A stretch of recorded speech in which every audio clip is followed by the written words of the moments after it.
Hello, great people. Evidence have emerged that the recently concluded 2024 Edo governorship election was allegedly rigged. You would recall that the election was a straight contest between Okpebholo of the APC and Asue Ighodalo of the PDP. At the end of the whole election abracadabra, Independent National Electoral Commission, INEC, declared Okpebholo the winner.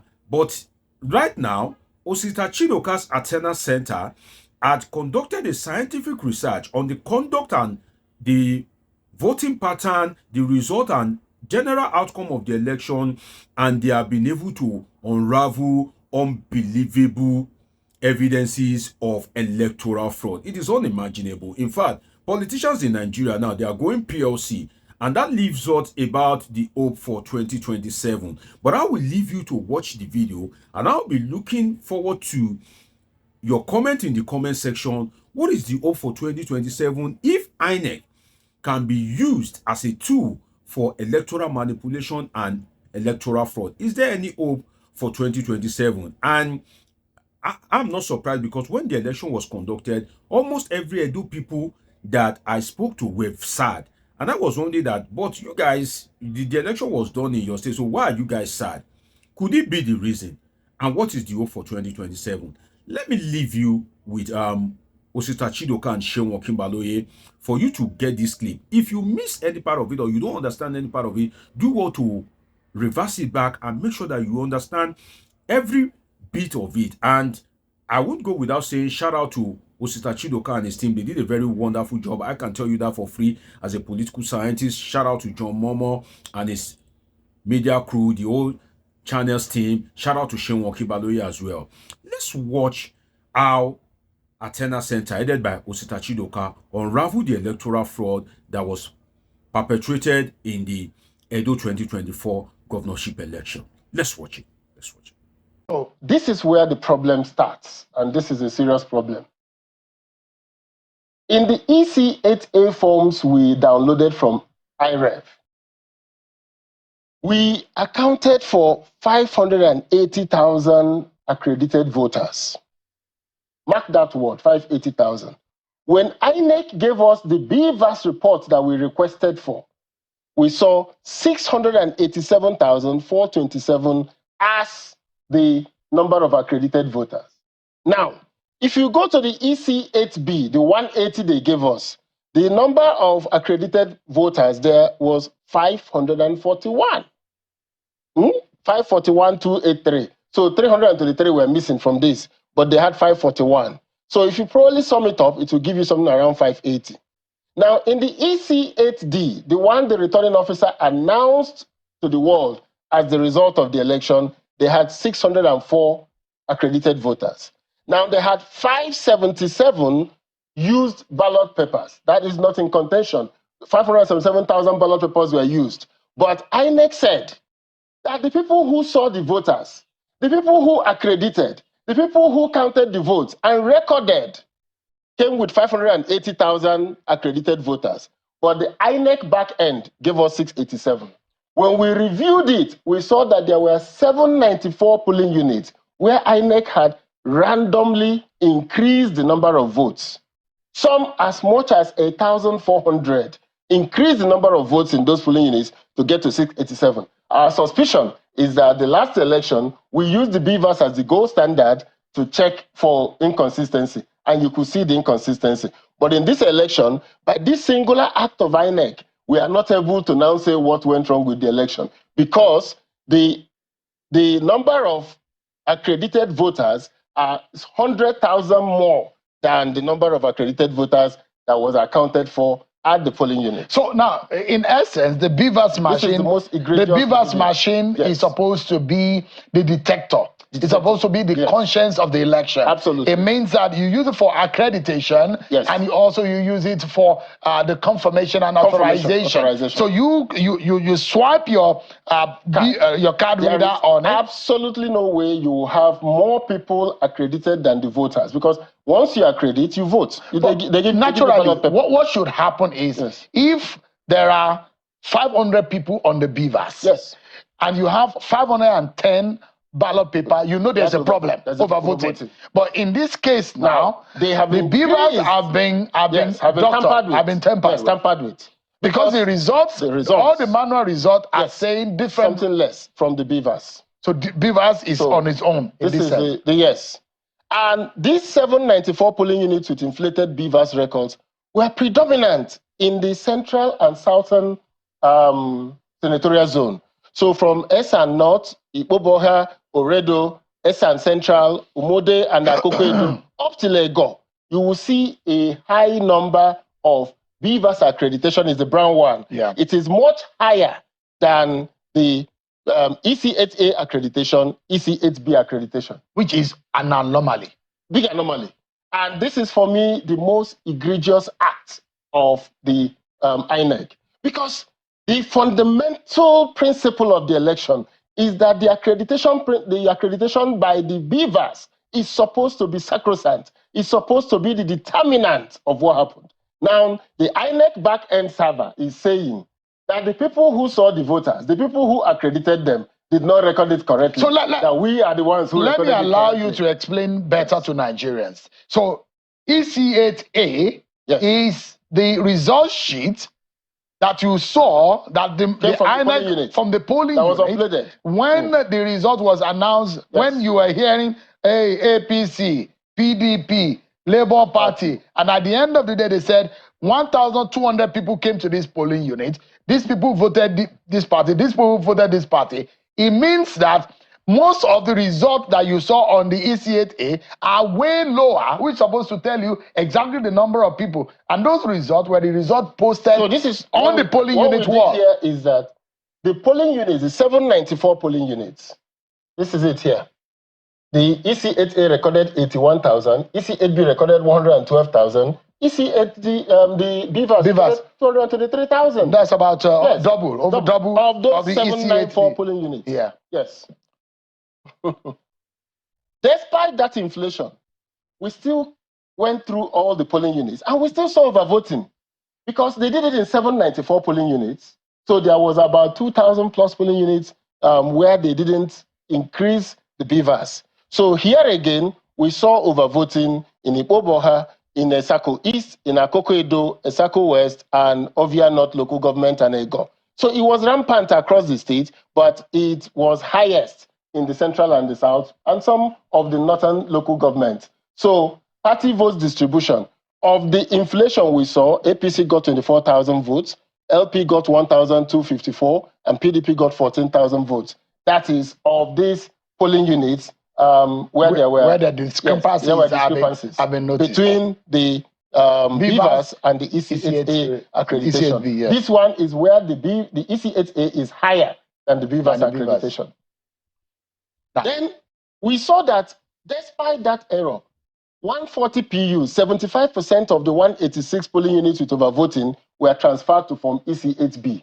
So what it meant is that when the result came to the ward collation, the ward collation officer ought to have looked at the BVAS physically, confirmed the number on it, and then enter the results. But they didn't do that. They transferred this overvoting to the EC8B. So again, we have BVAS accreditation at 17,000, EC8B at 25,000, total vote cast at 25,084. So, and of that, APC got 14,000, LP 1,003, and PDP 7,926. In that discrepancy. In that discrepancy. Now, we observed that 32,000 votes over what was recorded in Form EC8A for APC in 328 polling units were added. We also observed a reduction in the PDP votes in 227 of that 228 polling units. So now, 328 polling units where APC votes were inflated. So in Oredo, in Akoko Edo, in Ego, in Okpebholo, and in Esan North. Now, you come here, PDP votes were reduced in these places, Oredo, Akoko Edo, Esan North, and Okpebholo. So if you look at this, what I call the flashpoint, APC votes were inflated by 44,917. In EC8B, that's what it became. In EC8A, they had 12,633. Now, in EC8B, in these 328 polling units, they rose to 44,917. PDP votes were 15,732 in EC8A.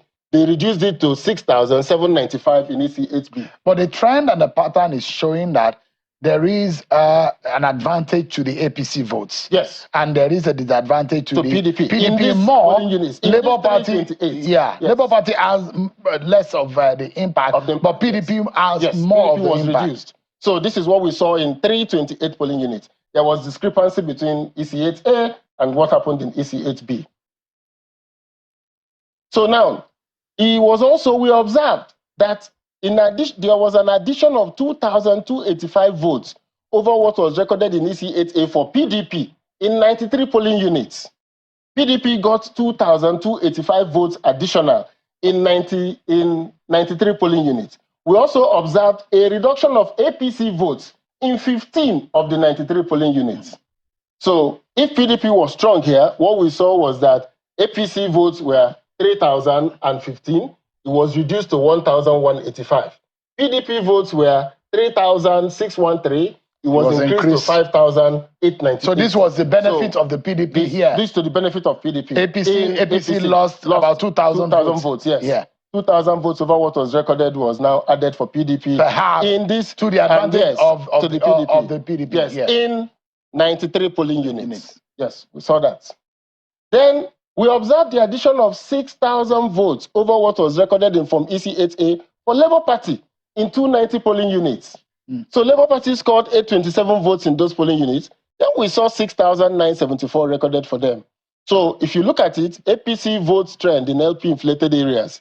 APC had 18,555 and their votes rose to 38,775. So we suspect they may have added some vote for LP to hide what was going on. Or Labour Party had added vote to itself. Well, whichever the case may be. But it just happened that it was still in the same polling units where APC votes rose that we saw this Labour discrepancy. So I think that based on our last analysis, there was an effort to hide what was happening by destroying evidence. So INEC went ahead and damaged the BVAS and then went into the votes and just scattered votes across the places. So you never really could see what happened in the electoral office. But, you know, our system is far more intelligent than that. It was able to pick some of these things up.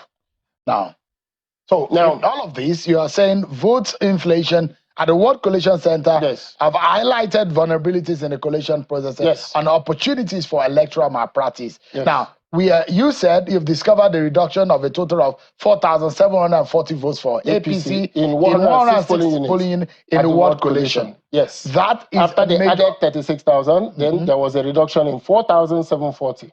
So net value, they got about 28,000 net votes added to them. This is what this has shown us. This is what this has shown us now. Now, vote reduction at World Collation, we observed 11,665 votes, PDP votes in 325 polling units were reduced. So PDP lost from 23,000 to 11,000 vote reduction in 325 polling units. So we thought that that action in the World Collation of tampering with results, what we are showing here is that, you know, this election did not just happen.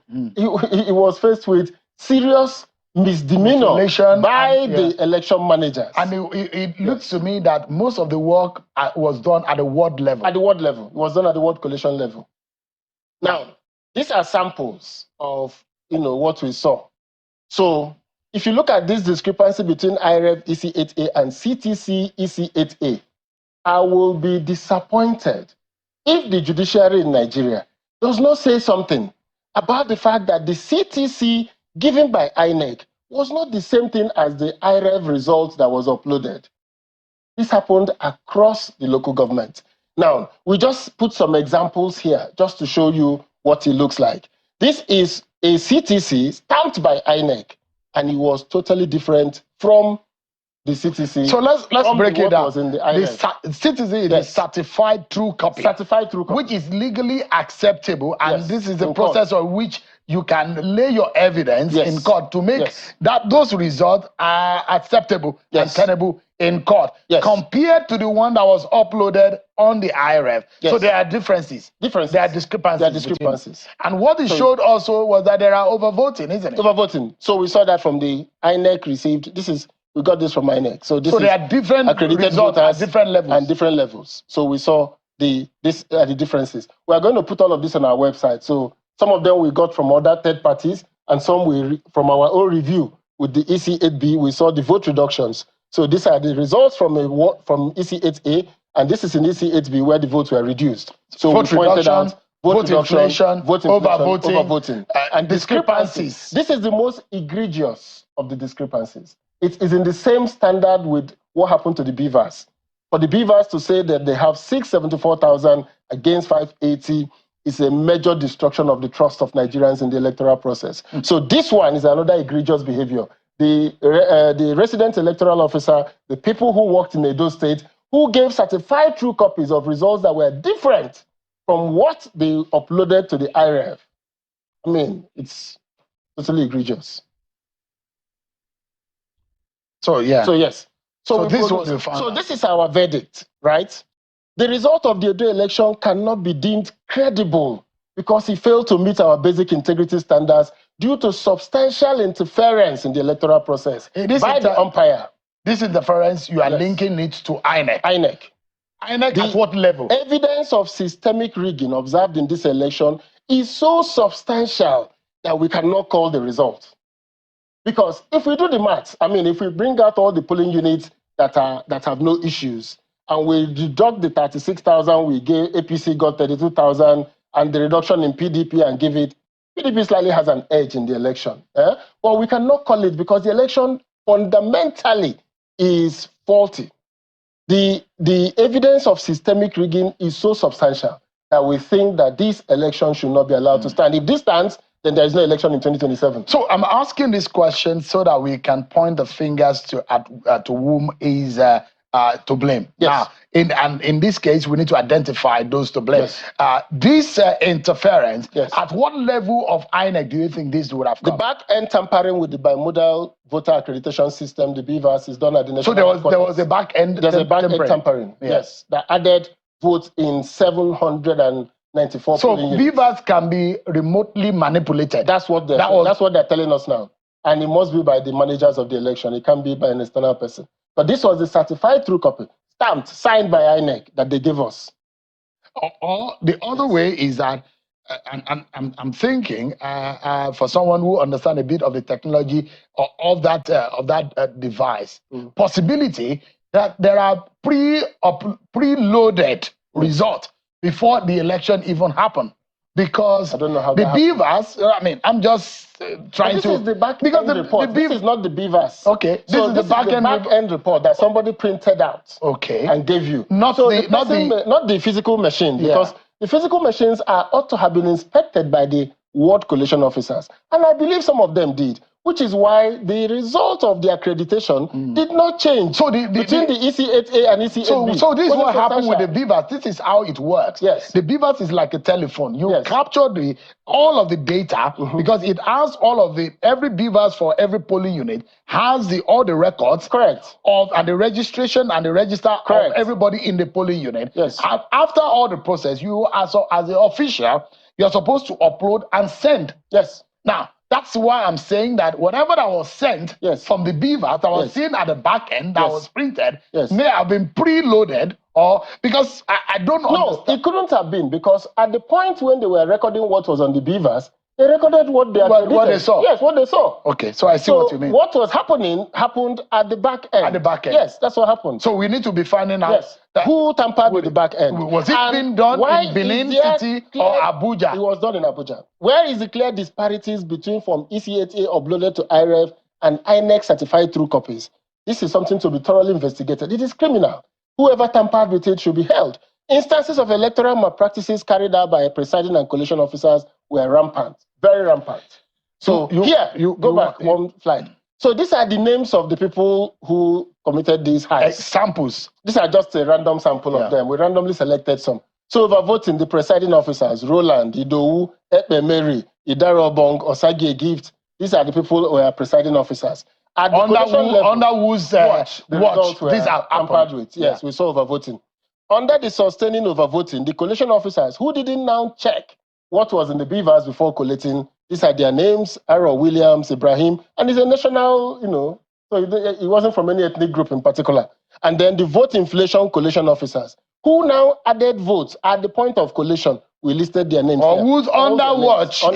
This was what happened. Yes. Because their names, they're supposed to be in charge of the process. Correct. But if at their level this has happened, we need to hold them accountable. Yes. So now, you have also gone further. Why did to hold INEC some people accountable? Controversial people to Edo State. Now, this is Dr. Anubu Onoha. He's a resident electoral commissioner. They say he has a PhD in law. He is the honorable minister's cousin. He's a known PDP sympathizer. He's a former commissioner of lands in Rivers State. Why make him an electoral commissioner? Because under his watch, the CTC numbers are not tallying. We can't get enough of the CTC reports. All the other electoral commissioners in Imo, Bayelsa, and Kogi, we got the full results. Under his watch, we couldn't get it. That's the fault of the appointer. Yes, of the person who appointed him. He ought not to have been a resident electoral commissioner. And those who also screened him. So if you identify some of these issues, I mean, it's also... So now let's go to Professor Rhoda Gomos. She's a National Electoral Commissioner for South-South. Controversial. Her appointment as INEC Commissioner generated so many reports. People complained that she was a card-carrying member of the All Progressive Party and a prominent political figure in Edo State. And she is the person who came to supervise the election. Professor Farouk Adamu Kuta was a Edo returning officer. He's a professor. He is from Shiroro in Niger State. Professor of microbiology. Brilliant guy. Multiple publications online. But as returning officer, he has the authority to make decisions on key issues related to voting and counting process. However, he didn't use his authority because all the protests made in the election, he didn't go into at least randomly certifying some of them to check. So we believe that he's culpable in not exercising the duty of care and right under the law to ensure that the electoral process is done correctly.